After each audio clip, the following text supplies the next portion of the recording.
밤마다 끊지 못하는 스크롤, 내일로 미뤄지는 할 일, 이유 없이 조여오는 불안, 당신은 이걸 의지 문제라 불렀다.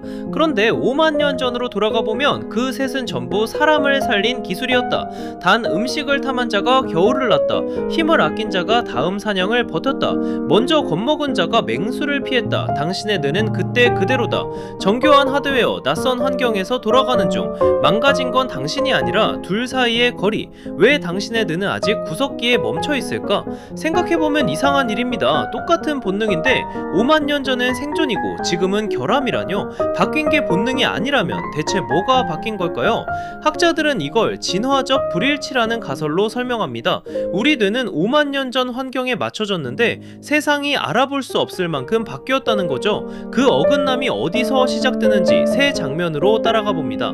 첫 번째 장면, 5만 년 전 어느 숲입니다. 한 수렵 채집인이 잘 익은 열매 한 줌을 발견합니다. 야생 열매는 훨씬 작고 시었고 단맛은 가뭄에 콩나듯 했죠. 그러니 단맛은 귀한 에너지가 있다는 신호였습니다. 바로 이 순간 그의 뇌에서 한 물질이 솟구칩니다. 도파민입니다. 흔히 쾌감 물질이라 부르지만 그건 절반만 맞는 말이에요. 도파민은 좋은 걸 다시 찾아 나서게 만드는 추적 신호에 가깝습니다. 과학자들은 이걸 보상 예측 오차라고 부릅니다. 귀한 단맛은 늘 예상을 뛰어넘었으니 뇌는 그걸 쫓으라고 명령했습니다. 저걸 또 찾아라. 보이는 족족 먹어둬라. 이 명령에 충실했던 조상이 굶주린 겨울을 넘기고 살아남았어요. 단맛을 향한 갈망은 결함이 아니라 수만 년에 걸쳐 다듬어진 생존 장치였던 셈입니다. 문제는 그 장치가 켜지던 세상이 사라졌다는 데 있습니다. 편의점 진열대 앞입니다. 구석기 내내 몇 번 보기도 힘들던 그 단맛이 여기선 1,000원짜리 한 장이면 무한히 쌓여 있어요. 가공식품은 자연에는 없던 농도로 당과 지방을 응축해 놓았습니다. 뇌는 이걸 엄청난 횡재로 읽고 도파민을 쏟아붓습니다. 열매 한 줌에 반응하도록 만들어진 회로가 24시간 열려있는 단맛 창고를 만난 겁니다. 그리고 그 똑같은 회로를 손안의 화면이 한 번 더 노립니다. 숏폼 하나하나가 다음엔 뭐가 나올지 모르는 예측 불가의 보상이거든요. 열매를 찾아 숲을 뒤지던 그 갈망이 이제 손가락으로 화면을 넘기고 있는 겁니다. 그리고 설계자들도 이걸 정확히 알고 있습니다. 끝없이 내려가는 피드도 언제 뜰지 모르는 알림도 바로 그 회로를 겨냥해 만들어졌어요. 한밤중 스크롤을 멈추지 못하는 건 당신의 의지가 유난히 약해서가 아닙니다. 열매를 쫓도록 살아남은 뇌가 멈출 줄 모르는 숲에 갇힌 것에 가깝죠. 두 번째 장면입니다. 사냥을 마치고 돌아온 한낮의 부족입니다. 배는 채웠고 당장 급한 일은 없습니다. 그러자 그들은 무얼 했을까요? 그냥 쉽니다. 그건 게을러서가 아니었어요. 구석기의 에너지는 늘 빠듯했고 한 번 쓴 힘은 다시 채우기가 어려웠습니다. 사냥은 성공보다 실패가 잦았고 다음 끼니가 언제일지는 아무도 몰랐죠. 당장 안 해도 되는 일에 힘 빼지 않기는 다음 위기를 버티게 해준 영리한 전략이었습니다.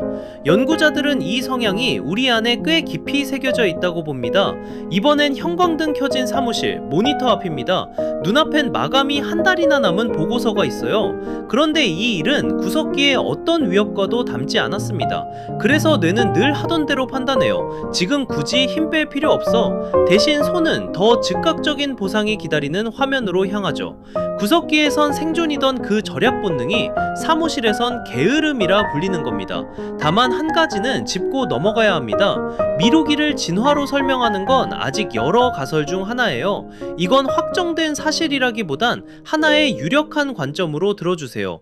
그래도 분명한 건 이겁니다. 미루는 당신을 의지박약이라 부르기 전에 한 달 뒤 마감을 위협으로 느끼지 못하는 뇌의 사정을 헤아려 볼만하다는 거요. 세 번째 장면, 가장 오래된 본능입니다. 다시 5만 년 전 초원으로 들어갑니다. 한 사람이 풀숲에서 부스럭 하는 소리를 듣습니다. 그 순간 머릿속 작은 기관 하나가 경보를 울립니다. 편도체입니다. 편도체는 위협을 감지하면 생각보다 먼저 몸을 움직이게 만듭니다. 이 경보가 일부러 과민하게 설계됐다는 점이 중요합니다. 부스럭 소리가 100번 중 99번 바람이어도 상관없습니다. 단 한 번 그게 맹수일 때 미리 겁먹지 않은 자는 후손을 남기지 못했으니까요. 먼저 자주 겁먹는 뇌가 살아남아 우리에게 우리에게까지 전해졌습니다. 불안은 고장이 아니라 살아남은 자의 표식이었던 셈이에요. 그런데 이 예민한이 경보기를 다시 현대에 데려다 놓으면요, 이제 풀숲에 맹수는 없습니다. 대신 그 자리를 전혀 다른 것들이 채웠어요. 답장 없는 메시지, 다가오는 마감, 그리고 끝없이 비교되는 타인의 삶. 편도체는 이것들을 구분하지 못합니다. 맹수든 일십이든 위협 신호 앞에선 똑같이 경보를 울리죠. 문제는 맹수와 달리 이 위협들은 사라지지도 않는다는 겁니다. 주머니 속 화면을 통해 24시간 우리를 따라오니까요. 도망쳐서 끝나는 위기가 아니라 종일 켜진 채 꺼지지 않는 경보인 거예요. 과학자들은 만성으로 켜진 경보가 몸을 천천히 깎아낸다고 봅니다. 맹수 한 마리를 피하게 해주던 그 장치가 현대의 위협 앞에서 헛돌고 있는 셈이죠. 그러니 이유 없이 조여오는 그 불안은 당신이 약해서가 아닙니다. 한 번도 본 적 없는 위협들 앞에서 5만 년 된 경보지그가 멈출 줄을 모르는 겁니다. 자, 이제 세 장면을 한자리에 모아봅시다.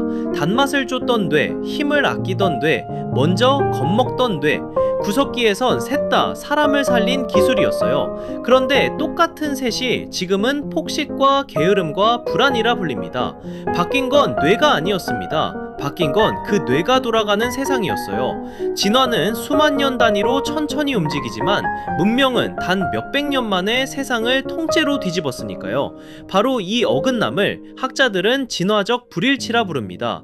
다만 이건 모든 걸 설명하는 만능 열쇠는 아니에요. 우리 행동엔 환경도 습관도 사회도 함께 얽혀 있으니까요. 그래도 이 렌즈 하나를 끼는 것만으로 풍경이 꽤 달라집니다. 당신이 매일 싸우던 충동들이 사실은 당신을 여기까지 살려서 데려온 능력의 그림자였던 거죠. 그렇다면 이 이야기가 우리에게 남기는 건 뭘까요? 어차피 뇌가 그러니 어쩔 수 없다는 체념은 아닙니다. 오히려 정반대예요. 범인이 약한 의지가 아니라 뇌와 환경의 거리라면 싸울 대상이 처음으로 또렷해지거든요. 당신 자신과 싸우는 대신 환경을 다시 설계하면 되니까요. 단맛을 향한 회로는 끌 수 없지만 손 닿는 곳에 무엇을 둘지는 고를 수 있습니다. 미루는 본능은 없앨 수 없지만 큰일을 작게 쪼개 당장 급한 일로 바꿀 순 있어요. 편도체의 경보는 멈추지 않지만 주머니 속 위협을 잠시 꺼둘 순 있습니다. 그러니 당신의 뇌를 굳이 이기려 될 필요가 없는 겁니다. 그 뇌가 어떻게 설계됐는지 알면 오히려 그 설계를 역이용할 수 있으니까요. 밤마다 스크롤을 멈추지 못했던 그 사람을 이제 조금 다르게 봐도 됩니다. 의지가 약한 사람이 아니라 5만 년을 살아남은 뇌를 가진 사람으로요. 그러니 다시 처음의 질문으로 돌아가 봅시다. 왜 당신의 뇌는 아직 구석기에 멈춰있까? 답은 사실 멈춘 게 아니라는 데 있습니다. 그 뇌는 단 한 번도 고장난 적이 없어요. 5만 년 전에 주어진 임무를 지금도 완벽하게 해내고 있을 뿐이죠. 다만 그 임무가 쓰이던 세상이 우리보다 너무 빨리 떠나버린 겁니다. 그래서 진짜 질문은 이렇게 바뀝니다. 구석기에 멈춰있는 건 정말 당신의 뇌일까요? 아니면 그 뇌를 한 번도 헤아려 주지 않은 우리의 시선이었을까요?